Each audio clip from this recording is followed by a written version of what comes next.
Next one comes in from Wyatt on our Patreon as well. Says, "Hey guys, first off, just want to start off by saying that watching your guys' video after the Jays loss on Saturday made me laugh and feel better.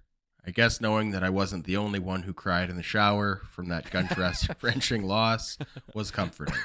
Time heals all wounds, and Jays fans will recover with the warmth of spring training. Second, this year's season end feels much worse than last year's for sure, and I am rooting for the Guardians now. Not because I want them to win so much, but I just want the Yankees to lose." My man. Here. Play the gif of Scott doing this. Yeah. All right. My question for Monday's mailbag on a Tuesday afternoon is, do you think that this wild card game loss, the front office views change? Sorry. Do you think that this wild card game loss changes the front office views on any contract extensions for Schneider, Vladdy, or anyone else? Looking forward to more great content from you guys this offseason. So, Wyatt, thank you so much, and eloquently put, and that was a nice little positive spin you put on it. And it is true. Time heals all wounds. We will all recover. And because I know that I've been a masochist my entire life when it comes to rooting for my sports teams, I will be ready to be hurt again come spring training, and I look forward to that. As for, do I think that one game changed the opinion of this front office in any way? I think I'm going to go with no on that. I think that this front office was already well aware of the shortcomings of this team going into the playoffs. I think they made a calculated decision to not bolster this roster like maybe we were expecting them to or hoping they would come the trade deadline. I know that I personally was happy with their trade deadline, but wanted more done, right? Like the guys they brought in, I was good with. I think that they did a great job of going out and getting guys like Anthony Bass and Zach Pop, and even a guy like Mitch White, who, yes, didn't really do much for this team in 2022, but very well could be a contributing member of this Toronto Blue Jays organization come 2023 and 2024. He's a guy with some term. Whit Merrifield is back next year. He proved his value to this team and being a very versatile guy with some speed and some know-how, some experience behind him. You know, like I think it was a good trade deadline, but they didn't get a starting pitcher that could contribute right now. And that was huge. That was a big ball dropped. They didn't get a high velo bullpen piece. And listen, I don't even need it to be an experienced high velo guy. Go out there and get a guy who needs to work on his control but can throw 103 miles an hour.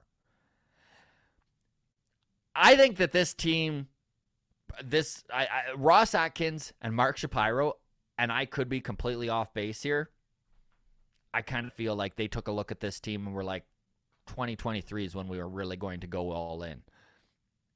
I don't know where you're at on that, Adam. I think that they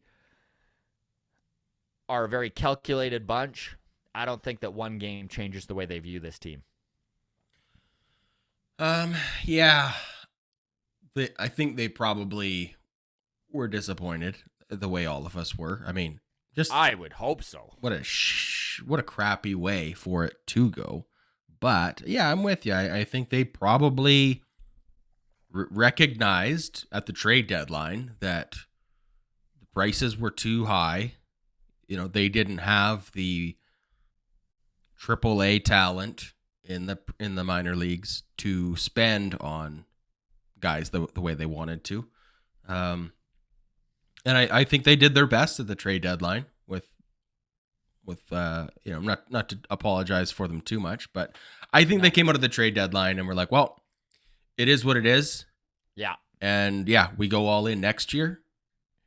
And I think the kind of just, they got what they got, you know, It's going to be incredibly interesting to see the direction they take with extensions. I don't know if I have faith in this front office to make big extensions. They have yet to do it with anyone on this team. These free agent years are coming up. I know 2026 still feels like a long ways away, but it is not. It has a funny way of creeping up on you. We just watched the Braves extend Spencer Strider, who is kind of the equivalent of Alek Manoah to that organization. And it wasn't really a team-friendly deal. They just kind of bought up all his RBers and added 1 extra year of till his free agency. So if he does opt into the option year in 2029, then he'd be a free agent in that offseason. Alek Manoah set up exactly the same. He'll be a free agent in 2028. So I don't know if this team, the Braves, what Anthopoulos has done is locked up his core. And there's price certainty, so that everyone's making such a big deal out of this Strider signing, like he got such a great deal. I think the money's probably a wash as long as Strider turns out the way that they're predicting him to turn out. But it does create this certainty that they don't need to worry about, is ARB going to go up $2 million? Is ARB going to stay where it is? What's arbitration going to wind up at? It just adds that for sureness to the roster. And I haven't seen any signs that this Blue Jays front office is into that. I mean, they very well, it might be why they're not trading prospects, right? Is that they're like, Kate, if Vlad and Bo are walking away, we need guys coming up who can replace them. They're not afraid to spend money. I know there's a lot of people that are like, Rogers is never going to spend, but they were the 7th highest payroll in baseball this year. I know they're the 2nd richest team in all of baseball. I'm not defending them not spending more money. Personally, I think that they should be well above $200 million when it comes to their team payroll. I think that they should match the San Diego Padres. There's no reason for them. It's a bigger market. There's no reason for them not to be the Padres in the American League, which is a $205 million payroll. The Jays were at, I think, 283 this year. There's something like 277 or 177, I should say, already earmarked for next year. So you hope that this ownership group, Rogers, steps up and gives more money. But I think it's kind of almost an entitled take to be like, they're not spending any money after watching them spend so much money on George Springer, Kevin Gausman, Jose Barrios. I mean, they went out and they signed Marcus Semien to a pretty decent contract there for 1 year. Matt making the trade for Matt Chapman and then buying out his RBers. They're not afraid to spend money. I just don't know if the extension thing is the way that this front office operates. Go ahead, Adam. Just touching on the Matt Chapman thing, I think that how that all went down, I hope that this front office learns from that. I mean, Matt Chapman, love Matt Chapman. Yes. Great year, pushing 30 home runs, great defensively, whatever. Would I have rather had Jose Ramirez? Absolutely. Yeah, of course. We know the Blue Jays were pursuing Jose Ramirez all off season. The lesson here is bite the bullet. Bite the frickin' bullet. Well, the lesson here is I think Matt Chapman was a little bit of a last minute panic move, right? Of we cannot have Kevin Biggio playing third base for us 100 times this year. Thank God they recognized that. Yeah. Which they did, yeah. So hat tip to them for making that season-saving trade, I would say.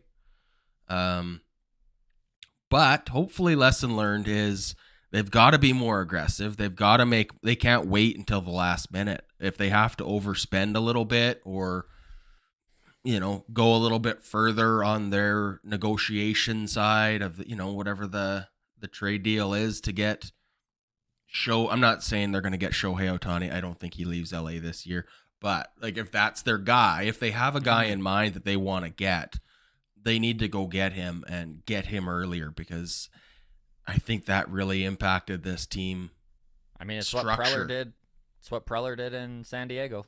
Right? Yeah. So go get your guys. Be aggressive this offseason, whether that's in money or in prospects or whatever the case may be. But I hope they learn that lesson. I hope they go hard and early. We really appreciate all of you within the walk-off community. This thing continues to grow and become an animal of its own. It's a little bit overwhelming, but honestly, we love talking Blue Jays baseball and all the interaction that you folks are involved with us. Thank you so much. Discord, feel free to join it. That is always free. The show, or the link is in the show notes. You can follow us on Twitter at Walk Off Podcast, on Instagram, the Walk Off Podcast. And if you are watching on YouTube currently and you're not subscribed, we'd really appreciate if you hit that subscribe button. All the best, everybody. Cheers.